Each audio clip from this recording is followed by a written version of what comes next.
소비와 투자 부진으로 3분기 성장률이 부진했는데 계속되는 저물가로 디플레이션 우려도 커지고 있습니다. 소비자 물가가 사실상 2달 연속 마이너스를 기록했는데 결국 수요 개선이 무엇보다 중요하다는 지적이 나옵니다. 조태현 기자의 보도입니다.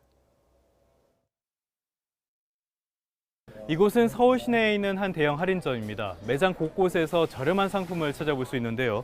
생수는 2리터짜리 한 통에 300원이 조금 넘는 값에 팔리고 있고 이 와인은 한 병에 5,000원이 되지 않습니다. 일부 품목에 제한돼 있지만 예년보다 물가가 오히려 떨어진 상품들이 있는 셈입니다. 실제로 소비자 물가 상승률은 지난 8월 반올림 이전 마이너스 0.04%로 사상 첫 마이너스를 나타내더니 9월에는 아예 공식적으로 역성장을 기록했습니다. 지금 나오는 좀 기준을 봐서는 조금 싼 것 같아요. 사과, 수입 과일보다도 포도도 조금 거의 비슷해요. 문제는 이런 물가 역성장이 당분간 이어질 가능성이 크다는 점입니다.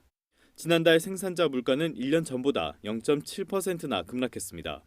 도매 가격을 뜻하는 생산자 물가는 시차를 두고 소비자 물가에 반영된다는 점을 고려하면 이번 달에도 마이너스 물가를 기록할 가능성이 큽니다.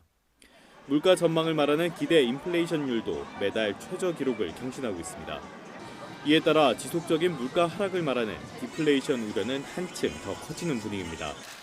정부와 한국은행은 연일 일시적인 현상일 뿐이라며 디플레이션 우려를 차단하는 데 주력하고 있습니다. 디플레이션에도 우려가 큰 건 사실입니다만 저희들이 지난해 폭등했던 농축산물 가격 기저 효과, 그다음에 정부의 어떤 복지 정책 강화, 그 요인만 제거해놓고 보더라도 사실상 1%된 물가입니다.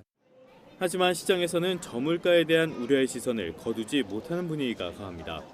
지난해 높은 물가와 비교한 기저 효과와 공급 측면에 작용이 컸다는 정부의 설명과 달리 경기 침체와 이에 따른 수요 부진이 물가 하락에 큰 영향을 미쳤다고 보기 때문입니다.